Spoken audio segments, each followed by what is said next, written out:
Assalamualaikum warahmatullahi wabarakatuh.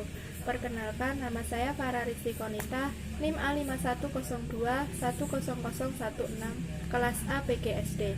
Di sini saya akan sedikit menceritakan tentang filosof Muslim yang bernama Ibnu Rusyid. Biografi Ibnu Rusyid. Ibnu Rusyid lahir di Cordoba, Spanyol pada 520 Hijriah atau 1126 Masehi dengan nama lengkap Abu Al-Walid Muhammad Ibnu Ahmad Ibnu Muhammad Ibnu Ahmad Ibnu Rusyid. Di barat, ia dikenal dengan nama Averroes. Dia adalah seorang dokter, ahli hukum, dan filosof paling populer pada periode perkembangan filsafat Islam. Ibnu Rusyid menerima pendidikan yang istimewa, dimulai dari pelajaran ilmu hadis, fikih atau hukum Islam, kedokteran maupun ilmu akidah atau teologi Islam. Keahlian Ibnu Rusyid. Ibnu Rusyid termasuk seorang jenius, banyak menghasilkan karya tulis dalam berbagai bidang. Ia ahli hukum Islam, filsafat, menguasai ilmu kedokteran, kalam, bahasa, fisika, dan astronomi. Karya-karya Ibnu Rusyid di antaranya terdiri dari 1. Tafsiran Aristoteles. Ibnu Rusyid menulis tafsir atau uraian pada hampir semua karya Aristoteles yang ada pada masa hidupnya.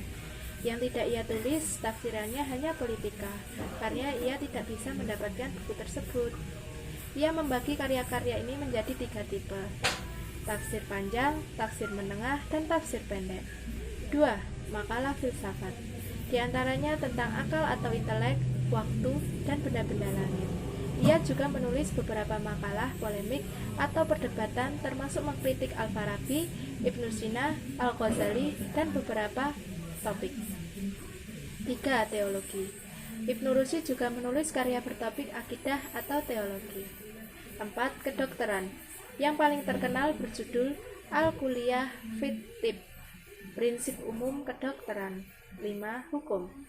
Ibnu Rusyid juga adalah seorang hakim dan menulis beberapa buku di dalam bidang fikih atau hukum Islam, termasuk Ulul Fiqh yang membahas kaidah-kaidah atau teori hukum. Kemudian yang terakhir adalah pokok pemikiran Ibnu Rusyid. Pokok pikiran Ibnu Rusyid yang paling istimewa ialah merekonsiliasikan antara agama atau wahyu dan filsafat atau akal, atau secara kasarnya mempertemukan antara Aristoteles dan Muhammad. Ibnu Rusyid menjelaskan bahwa segala yang ada ini sebagai suatu ciptaan menunjukkan adanya penciptanya.